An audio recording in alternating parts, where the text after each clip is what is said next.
Cell के जिनके नेतृत्व में भाषा-भाषी सेल प्रगति के पंथ पर है, ऐसे हमारे कन्वीनर श्री अतुल मिश्रा जी का भी हार्दिक स्वागत करता हूं। शहर की जो टीम है नरेंद्र पुरोहित के नेतृत्व में, भवानी सिंह शेखावत, सभी लोगों का मैं हार्दिक स्वागत करता हूं। दोस्तों, जैसा कि आदरणीय भारत सरकार के रक्षा मंत्री श्री राजनाथ सिंह जो हमारे बीच यहाँ उपस्थित है, मैं उनके बारे में चंद शब्दों में बयान करना चाहूंगा। रक्षा मंत्री राजनाथ सिंह देश के सबसे वरिष्ठ राजनीतिक नेताओं में से एक है। राजनीति जीवन की शुरुआत अखिल भारतीय विद्यार्थी परिषद से उन्होंने शुरू की, छात्र नेता के रूप में, और आज इस पद पर वो पहुंचे हैं। छात्र परिषद के विद्यार्थी जीवन काल से उन्होंने जो अपना राजनीतिक कैरियर शुरू किया और भारत के जो भारतीय जनता पार्टी के श्रेष्ठ पद राष्ट्रीय अध्यक्ष के रूप में विराजमान भी रहे और आज भारत सरकार के रक्षा मंत्री के रूप में विराजमान हैं। दोस्तों, शुरुआत के उत्तर प्रदेश में शिक्षा मंत्री के रूप में नकल अध्यादेश जो लाए, वो अपने आप में एक क्रांतिकारी कदम था और उसकी सराहना आज तक होती रही। दोस्तों, इतिहास के पाठ्यक्रमों में काफी विकृत हिस्से थे जो पहले के समय के जिसको वर्णन नहीं किया जा सकता, ऐसे विकृत हिस्सों को भी उन्होंने सुधारने का यशस्वी काम किया। ऐसे हमारे राजनाथ सिंह हमारे बीच में हैं आज। दोस्तों, मार्च 1997 में जब भाजपा की उत्तर प्रदेश इकाई के आप प्रदेश अध्यक्ष बने और आपने पार्टी का आधार बढ़ाने और संगठन को मजबूत करने में अनुकरणीय नेतृत्व प्रदान किया। 2 बार भाजपा की सरकार बचाने में आपकी अहम भूमिका रही। दोस्तों, सन 2000 में भारत के सबसे धनी आबादी वाले उत्तर प्रदेश के मुख्यमंत्री के रूप में आप आरूढ़ हुए और इससे पहले नवंबर 1999 में माननीय श्री अटल बिहारी वाजपेयी की सरकार में केंद्रीय भूतल परिवहन मंत्री बने। इस मंत्रालय में रहते हुए राष्ट्रीय राजमार्ग विकास प्राधिकरण की रचना की और जिसके बदौलत आज भी जो प्रधानमंत्री सड़क योजना परियोजनाएं जो चल रही हैं, वो आपकी ही देन है। इसके लिए हम लोग आपके खूब आभारी हैं। दोस्तों, केंद्र में कृषि मंत्री के रूप में आपने खूब यशस्वी काम किया और किसान टोल टैक्स जो एक टोल फ्री नंबर था किसानों के लिए, कॉल सेंटर उन्होंने शुरुआत की, जिसका नंबर था 1551। हम एक बार जब आप मीसा के कार्यक्रम में यहाँ आए थे तो सर्किट हाउस में मैं और बैठे थे, तभी आपने कहा कि वीरेंद्र जरा 1551 नंबर लगाओ, देखो चल रहा है कि नहीं चल रहा है। और मैंने लगाया तो मुझे पता चला कि ये टोल फ्री किसान कॉल सेंटर का नंबर है जिसमें आपको सारी जानकारी मिल सकती है। तो इस तरह से उन्होंने किसानों के लिए भी खूब प्रगतिशील कार्य किया। 2014 में आदरणीय देश के यशस्वी प्रधानमंत्री मोदी सरकार में आप गृह मंत्री बने और 2019 में रक्षा मंत्री, जो आज तक आप उस पद को सुशोभित कर रहे हैं। दोस्तों, महिलाएं काफी बैठी हैं, तो महिला सशक्तिकरण के रूप में भी इन्होंने बहुत सराहनीय कार्य किया। इन्होंने अपने रक्षा मंत्री रहते हुए या गृह मंत्री रहते हुए इन्होंने CISF central industrial security force में 33% महिला आरक्षण का प्राविधान किया और आज CISF और अर्धसैनिक बल जितने हैं उसमें 33% आरक्षण की जोगवाई चल रही है। तो वो भी आपकी देन है महिला सशक्तिकरण के लिए। मैं महिलाओं से मैं निवेदन करता हूं, जोरदार तालियों से आप स्वागत करें।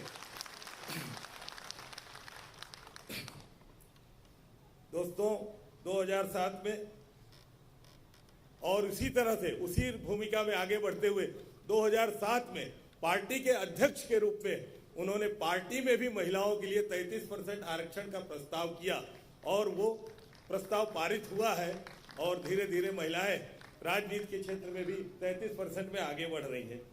दोस्तों, आदरणीय राजनाथ सिंह का एक छोटा सा संक्षिप्त परिचय है और बहुत सारी बातें हैं, लेकिन सूरज को दिया दिखाने के बराबर है, इसलिए अपनी वाणी को यहीं मैं पूर्ण करता हूं। और मैं चाहता हूं कि हमारे भाषा भाषी सेल के प्रदेश कन्वीनर आदरणीय अतुल मिश्रा जी आदरणीय राजनाथ सिंह का शाब्दिक स्वागत करें। आदरणीय अतुल मिश्रा जी।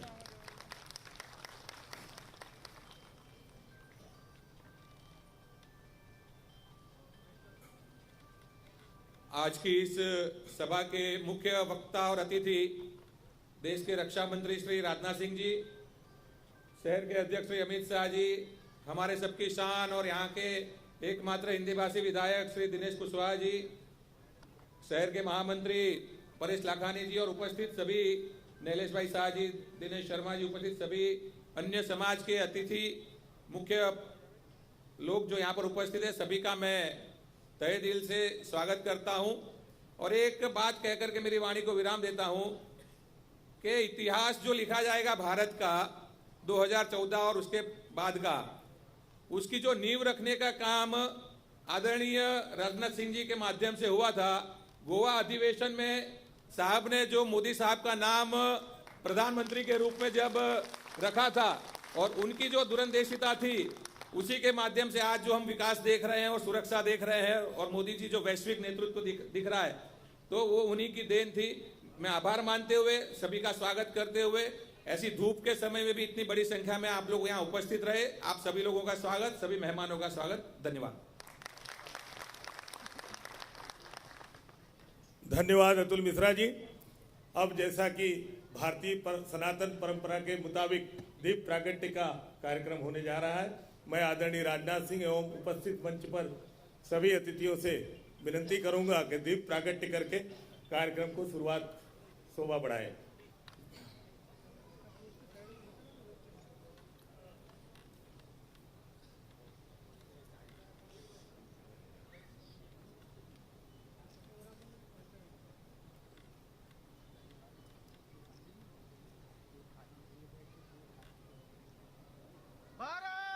भारत माता की, भारत माता की, वंदे वंदे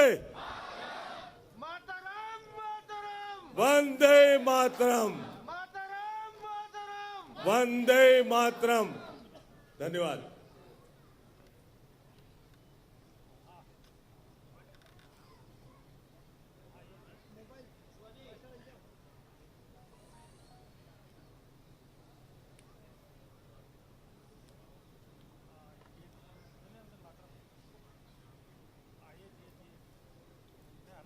दोस्तों, दीप प्रागट्य का कार्यक्रम पूरा हुआ।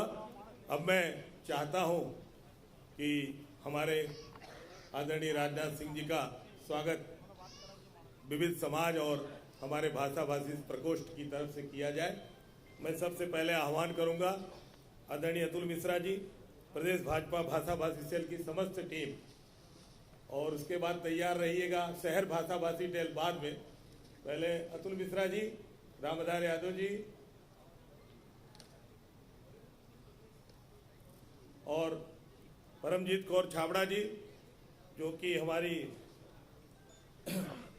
संयोजक हैं,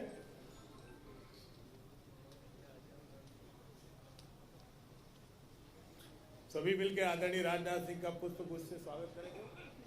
भारत माता की, भारत माता की।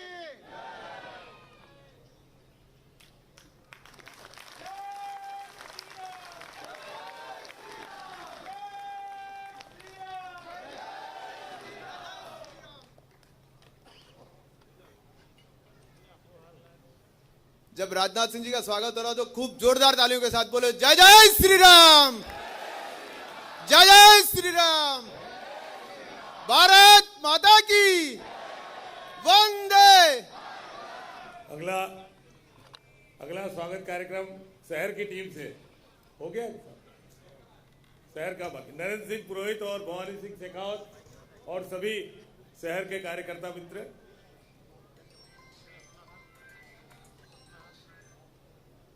हाँ, नमस्कार। बस बढ़िया कार्यक्रम।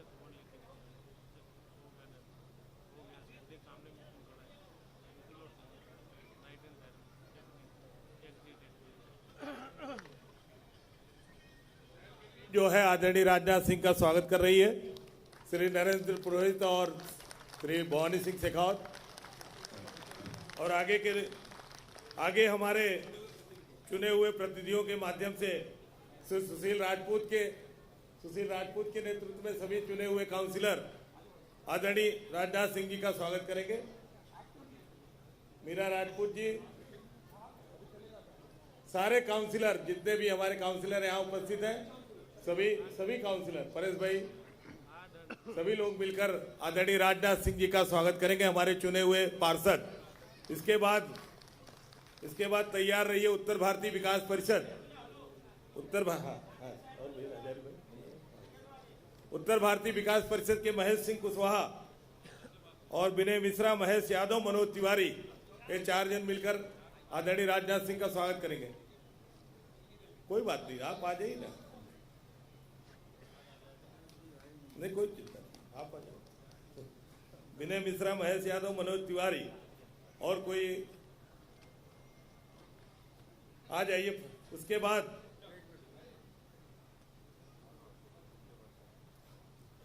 उत्तर भारतीय विकास परिषद की तरफ से विनय मिश्रा और उनकी टीम जो है आदरणीय राजनाथ सिंह जी का स्वागत कर रही है। इसके बाद जायसवाल युवा क्लब खड़े रहे, तैयार रहे। जायसवाल युवा क्लब, पंकज जायसवाल, ममता जायसवाल, अजय जायसवाल, मोहन जायसवाल, जल्दी जल्दी आइए प्लीज। और आदरणीय राजनाथ सिंह जी का स्वागत करेंगे। पंकज जायसवाल, ममता जायसवाल, अजय जायसवाल, मोहन जायसवाल, आइए। इसके बाद तुरंत बाद फिर परप्रांतीय समाज राम प्रताप सिंह चौहान जुंगी भाई के नेतृत्व में तेजेंद्र, अभय, विजय शर्मा, अक्षय वानखेड़े, डॉक्टर सिकंदर सिंह, सभी लोग आइए तैयार होकर। युवा पंकज जायसवाल लीजिए फोटो फटाफट। पंकज जायसवाल,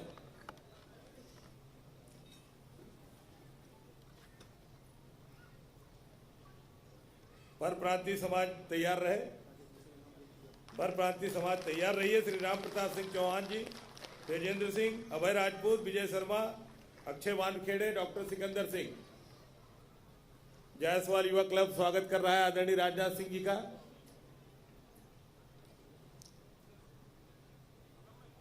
कृपया स्वागत कार्यक्रम थोड़ा झटपी रखिएगा।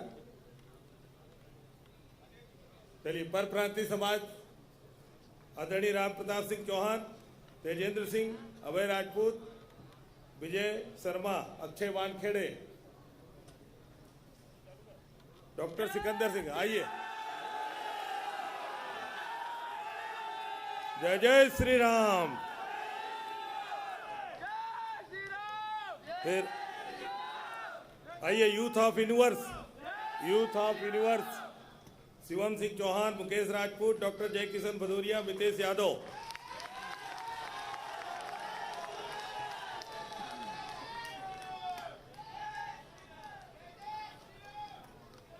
चलिए, अगले तैयार रहिए youth of universe, Shivam Singh Chauhan, Mukesh Rajput, doctor Jaikishan Bhadauria, Mitesh Yadav. आइए, मितेश यादव, शिवम सिंह चौहान, बस खत्म हो गया।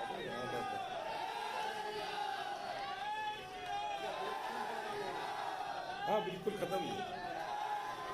इसके बाद आएंगे मेवाड़ बागड़ राजपूत क्षत्रिय महासभा। हो गया आपका? मेवाड़ बागड़ राजपूत क्षत्रिय महासभा, जल्दी आइए। मेवाड़ बागड़, बस पति को। इसके बाद उत्तर भारतीय ब्रह्म समाज, आर.के. चतुर्वेदी जी, आप लोग तैयार रहिए। हाँ बिल्कुल। हाँ सर बताइए। आपण आज साहेब लखेला नामो છે नहीं। उत्तर भारतीय ब्रह्म समाज, आर.के. चतुर्वेदी जी, ओ.पी. दीक्षित जी, प्रदीप पांडे जी, निर्दोष वाजपेयी, राधेश्याम तिवारी जी, कृपया जल्दी आए फटाफट। श्री गुजरात मौर्य समाज, श्री गोपीनाथ मौर्य, श्यामराज मौर्य, रोहित वर्मा, व्यास जी मौर्य, जल्दी आइए प्लीज। अखिल भारतीय हिंदी भाषी उत्थान संघ, उदयवीर सिंह भदौरिया, विनोद सिंह भदौरिया, महेंद्र यादव, शिव कुमार कुशवाहा, आइए। यादव सेवा समाज, राजकुमार यादव, विनय तोमर। यादव सेवा समाज, राजकुमार यादव, दिनेश मंगरू यादव, अवधेश यादव, मुकेश यादव, आनंद यादव। इसके बाद तेली साहू समाज, गुप्ता धर्मपाल, रविंद्र गुप्ता, डॉक्टर आरबी गुप्ता, अरविंद गुप्ता, अमित गुप्ता। तेली साहू समाज,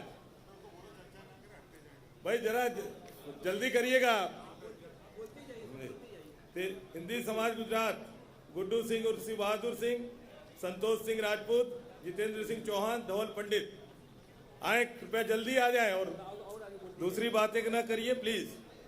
हिंदू सेना कर्णावती महानगर, दीपक सिंह, विनय शर्मा, बबलू सिंह, शिवम दीक्षित, राजेश सिंह। केसरिया समाज, महेश केसरी, कृष्णा, हर्ष, भूपेंद्र जी, रामस्वरूप जी। राजस्थान युवा मंच, राहुल अग्रवाल, जयसिंह तंवर, नरपत सिंह राठौड़, तुलसी पटेल, अजय पुरोहित। हो गया, एक बाकी रह गया बस। कौन सा? हाँ हाँ हाँ।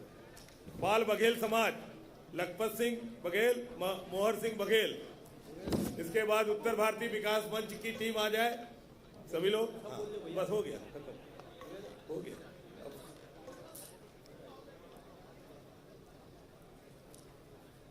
उत्तर भारतीय विकास मंच की टीम आ जाए।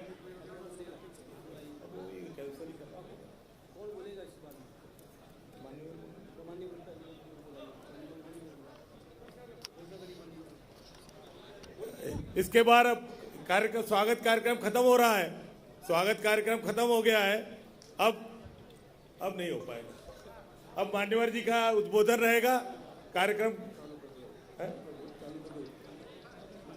हाँ, मंच के साथ मंच करवा दीजिए, आप लोग करवा दीजिए। पति क्यों साहब, पति क्यों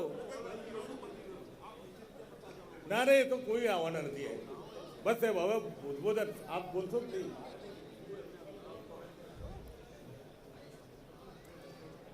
भाई जिन्होंने स्वागत कर लिया है, कृपया स्टेज से नीचे उतरें, मेहरबानी करके। अब कार्यक्रम यहीं पूरा हो रहा है और सर आदरणीय राजनाथ सिंह जी का उद्बोधन आपके समक्ष होने जा रहा है।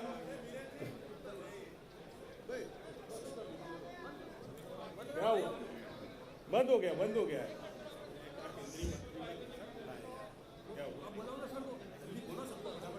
अरे यार, तुम लोग मुझे यार बस शांति रखो, सब मैं कर रहा हूँ। आदरणीय राजनाथ सिंह जी, रक्षा मंत्री भारत सरकार जी, अब हम आपके बीच, हमारे बीच में उपस्थित हैं और हम लोगों को आशीर्वचन देने के लिए यहाँ उपस्थित हैं। आदरणीय राजनाथ सिंह जी, राजनाथ सिंह जी, किसको? अब हो गया, वो पति गया, उसी समय आना था। हाँ, हो गया। आनंद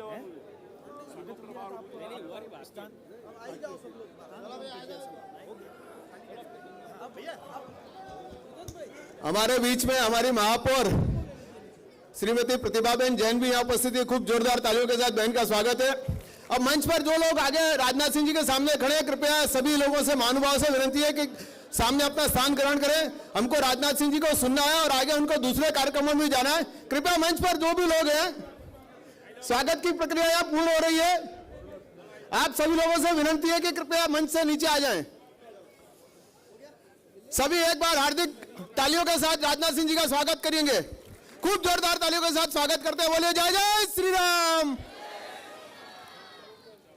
भारत माता की, भारत माता की, वंदे वंदे। परम आदरणीय राजनाथ सिंह जी का उद्बोधन हम लोगों के बीच में।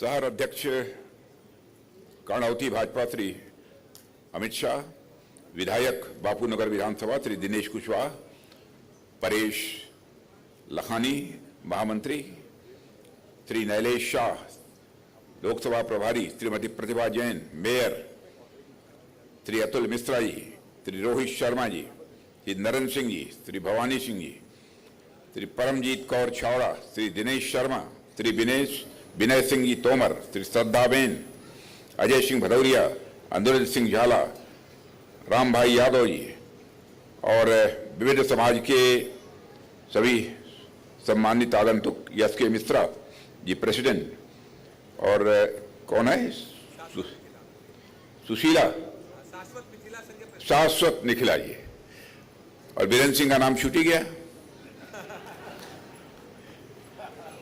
और यहां उपस्थित मेरे सभी सम्मानित बहनों एवं भाइयों, आप लोगों ने बहुत ही गर्मजोशी के साथ स्वागत किया है।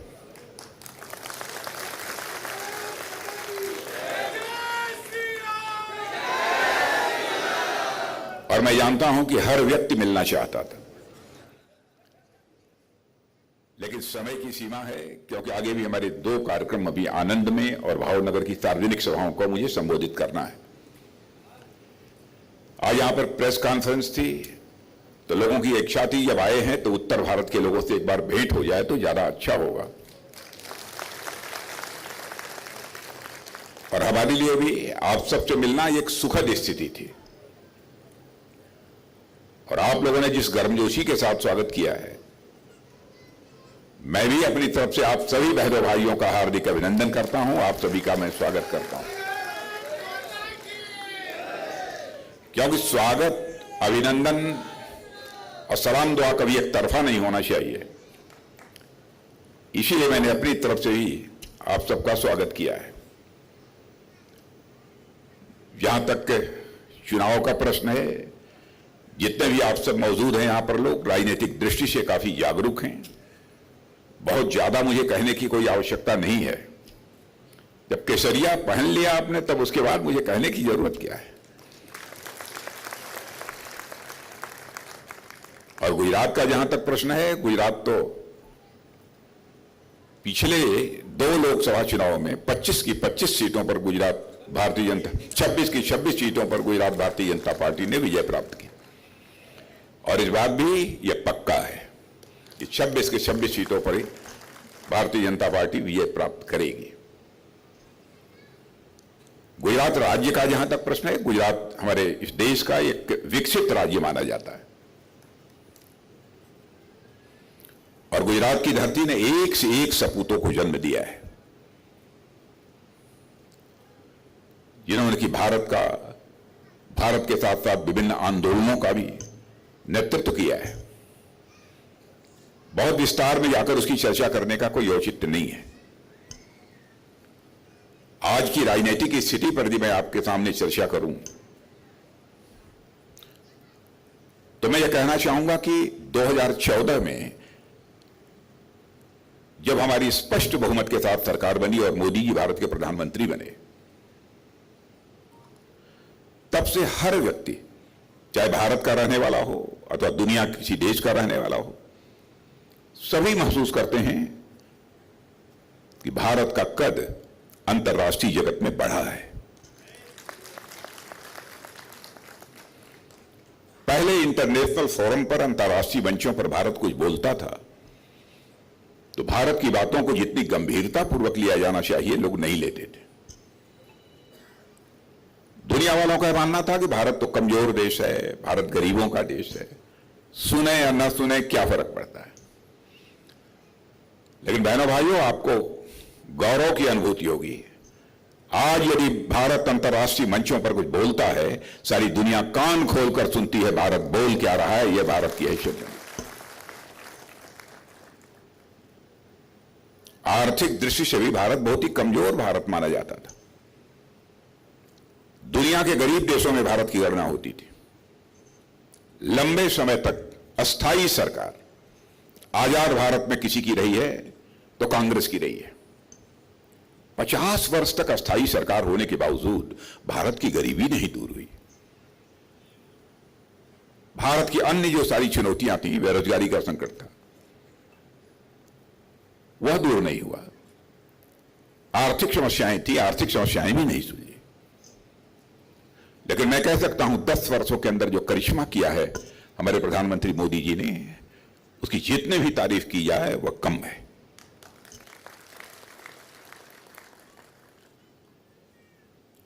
यही हमारा भारत 2014 में दुनिया के देशों में धन दौलत के मामले में, यानी इकोनॉमी की साइज जिसे कहते हैं, धन दौलत के मामले में दुनिया में 11वें स्थान पर खड़ा था। 7-8 वर्षों के अंदर ही यह भारत जंप लेकर दुनिया की टॉप 5 कंट्रीज में आकर खड़ा हो गया, दुनिया की 5 देशों में खड़ा हो गया। और सारी दुनिया के अर्थशास्त्री और जितनी फाइनेंशियल फर्म्स हैं सब यह मानती हैं कि भारत इस समय सर्वाधिक तेजी से आगे बढ़ने वाली अर्थव्यवस्था है। और इस सच्चाई को भी नकारा नहीं जा सकता कि 2027 आते आते हमारा भारत धन दौलत के आकार के मामले में यानी इकोनॉमी की साइज के मामले में दुनिया में टॉप 3 कंट्रीज में खड़ा हो जाएगा।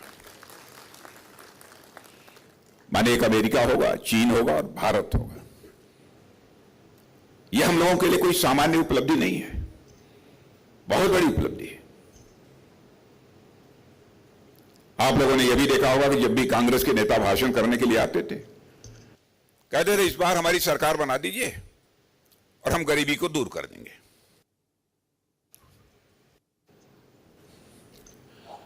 सरकार बार बार इस देश की जनता ने बनाई है, लेकिन गरीबी दूर नहीं हुई।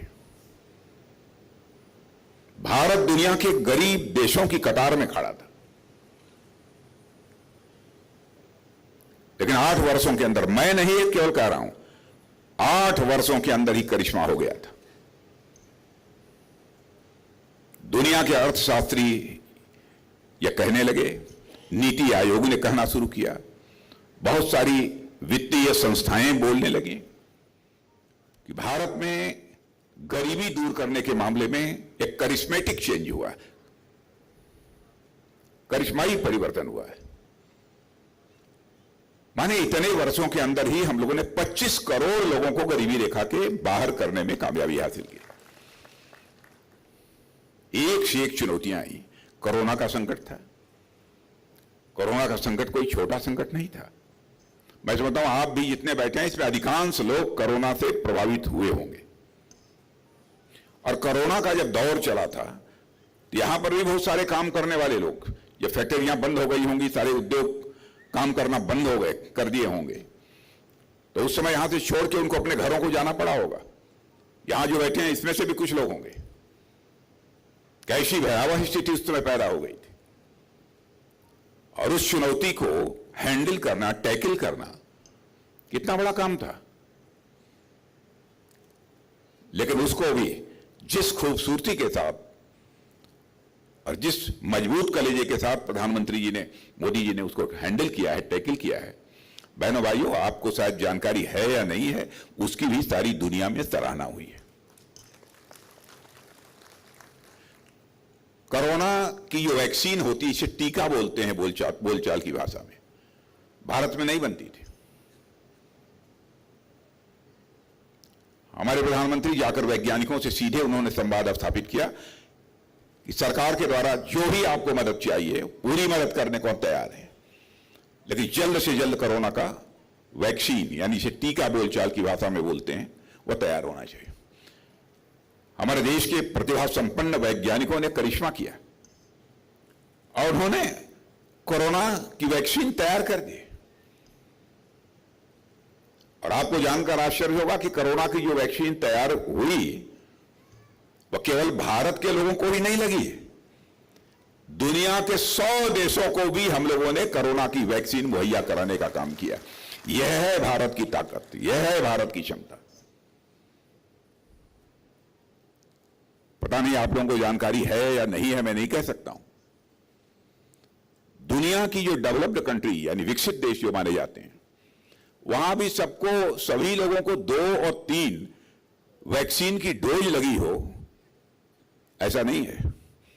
लेकिन मैं दावे के साथ कहता हूं, यहां भी जो लोग बैठे हैं, निश्चित रूप से कम वैक्सीन की 2 डोज नहीं तो 3 डोज सबको लगी होगी, मेरा पक्का विश्वास है। यदि लगी है तो जरा एक बार ताली बजाइए तो मैं समझ जाऊंगा लगी है। दुनिया के किसी देश में यह काम नहीं हुआ। यह करिश्मा भारत ने किया है, यह है भारत की क्षमता। नेतृत्व के अंदर यदि दमखम होता है, नेतृत्व के पास यदि दूरदृष्टि होती है, इस प्रकार की जो चुनौतियां आती हैं उन चुनौतियों को स्वीकार करता है और उस पर विजय प्राप्त करता है। और इस पर हम लोगों ने विजय प्राप्त की है। अब ऐसा नहीं है कि हम लोगों को जो भी हम लोगों ने काम किया सारे कामों में हमको सफलता ही मिली हो, और सफलताएं भी मिली हैं। अब जैसे चंद्रयान 2 यहां से छोड़ा गया, अब उसको पहुंचना था चंद्रमा के साउथ पोल पर, दक्षिणी ध्रुव पर, नहीं पहुंच पाया। वैज्ञानिक हताश हो गए, निराश हो गए। तो हमारे प्रधानमंत्री ने क्षण भर की देर नहीं लगाई, सीधे वैज्ञानिकों के पास पहुंच गए स्वयं चलकर, और उनकी पीठ थपथपाई और कहा कि हताश और निराश होने की कोई जरूरत नहीं है, फिर प्रयत्न करिए, जो भी शासन की मदद होगी पूरी मदद की जाएगी। और उन्हीं वैज्ञानिकों ने यह करिश्मा कर दिया कि हमारा चंद्रयान 3 यहां से चलकर चंद्रमा के दक्षिणी ध्रुव साउथ पोल पर पहुंच गया, और चंद्रमा के साउथ पोल पर पहुंचने वाला विश्व का यह पहला देश बन गया।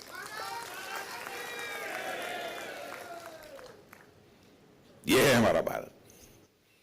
इन सब सारी चीजों का उल्लेख इसलिए मैं कर रहा हूं, भारत की प्रगति, अन्य बहुत सारी बातें हैं, भाषण करूंगा 2 घंटा, 2.5 घंटा, 3 घंटा का समय लग जाएगा। इन कुछ प्रमुख चीजों का उल्लेख मैं कर रहा हूं कि भारत की ताकत कैसे बढ़ी है। छोटी सी बात, रूस और यूक्रेन की लड़ाई चल रही है, इसमें आप सबको मालूम है कितने साल से चल रही है? 2 साल लगभग हो गए। बराबर रूस की तरफ से भी मिसाइल चल रही हैं, यूक्रेन की तरफ से भी मिसाइल, बम, तोप, गोले सब चल रहे हैं। जब युद्ध शुरू हुआ रूस और यूक्रेन के बीच, तो हमारे बहुत सारे बच्चे भारत के रहने वाले वहां पर कोई मेडिकल की एजुकेशन ले रहा था, कोई इंजीनियरिंग की, कोई मैनेजमेंट का कोर्स कर रहा था। ऐसे हजारों बच्चे वहां पढ़ाई करते थे। तो उनके माता पिता जो भारत में थे, उन सबको यह चिंता हुई क्या होगा हमारे बच्चों का, यदि कोई एक मिसाइल गिर गई, कोई एक बम यदि गिर गया, क्या होगा। उनका एक प्रतिनिधिमंडल हमारे प्रधानमंत्री से मिला, मोदी जी से, और उन्होंने कहा कि मोदी जी चाहे जैसे भी हमारे बच्चों को, आंखों में आंसू भर के, चाहे जैसे भी हमारे बच्चों को आप यूक्रेन से बाहर निकालिए। मेरे बहनों भाइयों, आपको आज जानकर आश्चर्य होगा, हमारे प्रधानमंत्री ने तुरंत रूस के राष्ट्रपति मिस्टर पुतिन से बात की और यूक्रेन के राष्ट्रपति मिस्टर जेलेंस्की से बात की। 4.5 घंटे के लिए युद्ध रुक गया और 22,000 साढ़े 22,000 बच्चे यूक्रेन से चलकर भारत आ गए। यह करिश्मा हुआ है। शायद सबको एहसास नहीं है। आज कांग्रेस के लोग अनाप शनाप जो भी आता है आरोप लगाते हैं। आज मैं कहीं पर एक भाषण सुन रहा था किसी मोबाइल के ऊपर, थोड़ी सी उसकी क्लिपिंग थी। अब राहुल जी बोल रहे हैं यहां के जो राजा और महाराजा जो सारे थे मनमानी करते थे, जिसकी चाहते थे उसकी जमीन उठा कर ले जाते थे। बताओ, एक से एक नेता है भारत में और भारत उसको मान्यता दे रहा है। जमीन उठा के ले जाने वाला कोई व्यक्ति इस धरती पर है तो मैं पहली बार मैंने सुना। उनको मुगलों बादशाहों की याद नहीं आई। बहनों भाइयों, जिस समय आजादी मिली थी, राज्यों का विलय हो रहा था, राजाओं महाराजाओं ने सहर्ष अपने राज्य का भारत में विलय करने की सहमति दी थी। लेकिन जूनागढ़, हैदराबाद और भोपाल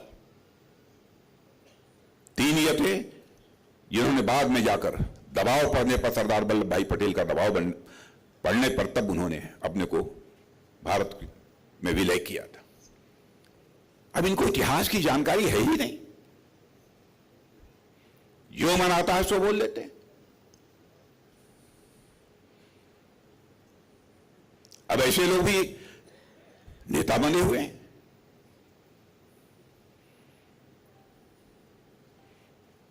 बहनों भाइयों, हम लोग सौभाग्यशाली हैं कि हम आज भारत जैसे देश में। अब आप कल्पना करिए, योगा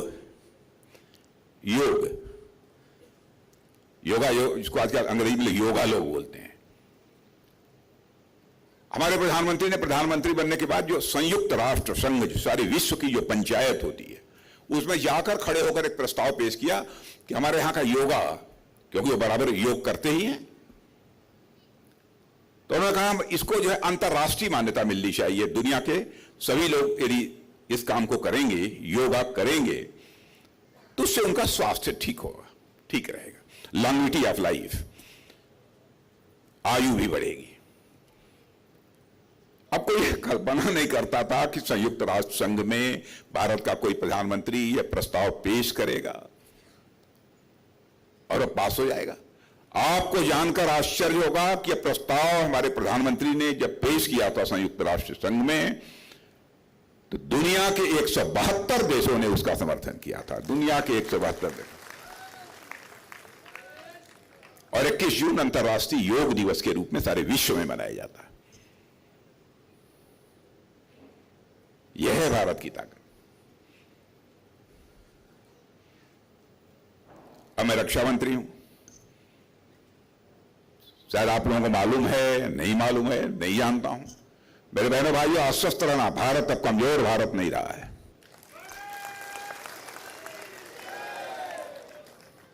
भारत अब दुनिया का ताकतवर देश बन चुका है।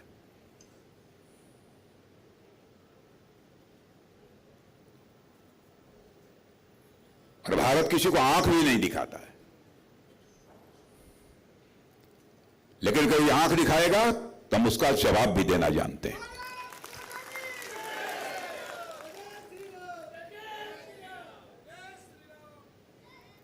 जैसा मैंने कहा कि सारे पड़ोसी देशों के साथ भी हम अच्छे रिश्ते अपने बनाकर रखना चाहते हैं। हमारे अटल बिहारी वाजपेयी जी कहा करते थे, हमें बराबर यह बात ध्यान में रखनी चाहिए कि जिंदगी में दोस्त बदल जाते हैं लेकिन पड़ोसी नहीं बदलता है। इसलिए पड़ोसी के साथ बराबर अच्छे रिश्ते बनाकर रखना चाहिए। हम लोग कोशिश यही रहती है, जब तक ताकत न हो तब तक कोई दोस्ती भी नहीं करता है। दोस्ती हो रही है तो इसका मतलब है कुछ। अब हालत यह थी, मिसाइल, तोप, बम, गोले, टैंक, बारूद हम सब दुनिया के दूसरे देशों से आयात करते थे, मंगाते थे दुनिया के दूसरे देशों से। और आपको आश्चर्य होगा कि 2014 के पहले 600 करोड़ रुपए का एक्सपोर्ट होता था। जो भी छोटी छोटी चीजें तैयार होती थी 600 करोड़। अभी कुछ ही महीने पहले 21,000 करोड़ का हमने एक्सपोर्ट किया है। हमारे प्रधानमंत्री का संकल्प था, कहा कि राजनाथ जी यह सारी चीजें भारत में बननी चाहिए, भारत की धरती पर बननी चाहिए, भारतवासियों के हाथों से बननी चाहिए। अब हम फाइटर प्लेन भी बना रहे हैं, मिसाइल भी बना रहे हैं, दुनिया के दूसरे देशों को हम एक्सपोर्ट भी कर रहे हैं। यह है भारत की ताकत। तो बहनों भाइयों, देश तेजी के साथ आगे बढ़ रहा है और ये चुनाव का समय है। मैं भी आप सबसे अपील करूंगा कि बिल्कुल निष्क्रिय नहीं रहना है। राष्ट्र के प्रति हमारी भी भूमिका होती है। हम एक सामाजिक प्राणी हैं। राष्ट्र के हर नागरिक का एक दूसरे को सहयोग प्राप्त होता है। किसी व्यक्ति विशेष के विकास में समाज की भी बहुत ही महत्वपूर्ण भूमिका रहती है।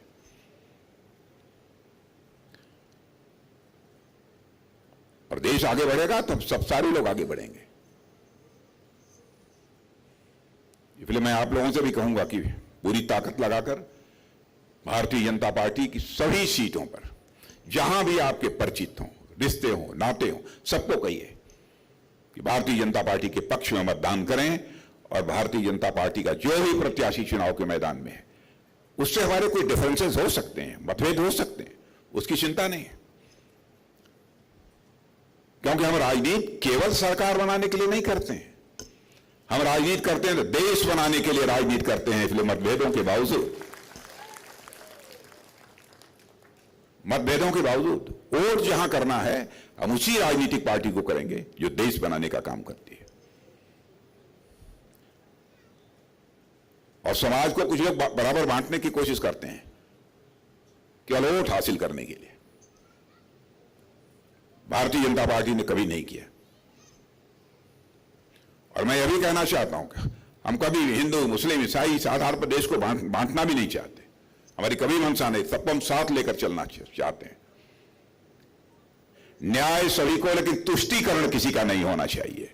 यह है हमारा सिद्धांत। न्याय सभी को, तुष्टीकरण किसी का नहीं होना चाहिए। अब जैसे हमने जो कहा सो किया।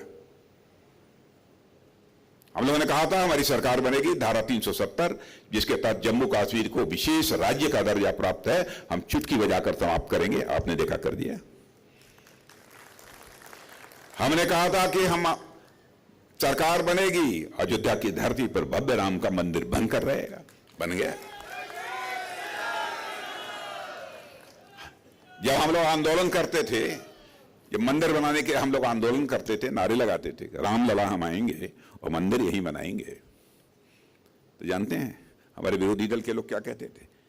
विरोधी दल के लोग कहते थे, ये भाजपाई कहते हैं रामलला हम आएंगे, मंदिर बनाएंगे, लेकिन तारीख नहीं बताएंगे। लेकिन आपने देखा वो तारीख भी आ गई 22 जनवरी कि हमारे प्रधानमंत्री ने धर्माचार्यों का के आशीर्वाद से, उनके नेतृत्व में रामलला की प्राण प्रतिष्ठा कर दी। अब आप लोग इसको किस रूप में देखते हैं मैं नहीं जानता हूं, लेकिन हमारे जैसा व्यक्ति उसको कुछ दूसरे नजरिए से देखता है। मैं मानता हूं कि रामलला अपनी झोपड़ी से, कुटिया से निकलकर महल में पहुंच चुके हैं। अब भारत में राम राज्य का आगाज होकर रहेगा। बहनों भाइयों, मेरा तो विश्वास है। जब लोगों के अंदर सेंस ऑफ रेस्पॉन्सिबिलिटी, दायित्व का बोध कि हमको यह करना है, यह भावना जब लोगों के अंदर पैदा हो जाए तो मान लो कि देश में राम राज्य आ गया। लेकिन अधिकार बोध केवल हमारे अंदर हो, कर्तव्य बोध हो ही न, तब वो राम राज्य नहीं है। सारा संकट हुआ था, राम को जंगल जाना पड़ा कैकेयी के अधिकार बोध के कारण। सबने कर्तव्य बोध था कि हमको क्या करना चाहिए, लेकिन कैकेयी ने जिद पकड़ ली, नहीं, भरत की को ही राजगद्दी मिलनी चाहिए। अधिकार बोध था। तो राम राज्य वही है जिसमें कि सभी को कर्तव्य का बोध हो जाए, कर्तव्य के प्रति, अपने कर्तव्य के प्रति जागरूकता पैदा हो जाए, तो राम राज्य आएगा। अब 3 तलाक, लोग कहते हैं साहब दूसरे धर्म के मामले में आप क्यों बोलते हैं, क्यों ना बोले? बहनों भाइयों, हिंदू हो, मुसलमान हो, ईसाई हो, कोई हो, किसी की भी मां बहन बेटी हमारी मां बहन बेटी है। यदि किसी के ऊपर कोई मां बहन बेटी के ऊपर जुल्म होगा, चाहे किसी भी मजहब की मानने वाली हो, किसी धर्म की मानने वाली हो, भारतीय जनता पार्टी उसके साथ खड़ी रहेगी, सरकार बने या न बने। हमारे यहां ऋषियों और मनीषियों ने कहा, यत्र नार्यास्तु पूज्यन्ते तत्र देवता रमन्ते। 3 तलाक कहा था समाप्त करेंगे, चुटकी बजाकर समाप्त कर दिया। यह है भारत। एक सोच के आधार पर, एक विचारधारा के आधार पर चलने वाली राजनीतिक पार्टी है। और आप सब सौभाग्यशाली हैं, विश्व की जो सबसे बड़ी राजनीतिक पार्टी है, उस राजनीतिक पार्टी के आप कार्यकर्ता हैं, आपको गौरव की अनुभूति होनी चाहिए। आप आगे बढ़िए और इस बार चुनाव में भी डंका बजना चाहिए।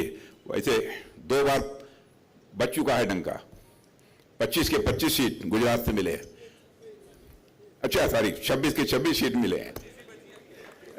नहीं, मुझे राजस्थान का ध्यान आ जाता हूं, भाषण देके आ रहा हूं वहां से।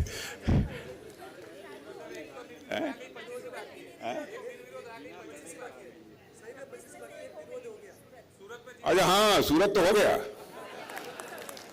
आगाज हो गया। हाँ, वही 25 जो बची थी वही मुझे आदत है, वो भी ठीक था। अब बहनों भाइयों, जानते हैं क्या कहते हैं? लोकतंत्र खतरे में पड़ गया सूरत की सीट जीतने के कारण। 20 बार कांग्रेस के प्रत्याशी निर्विरोध जीते हैं, सांसद भूल गए। सपा और एनसीपी के लोग दो बार जीते हैं।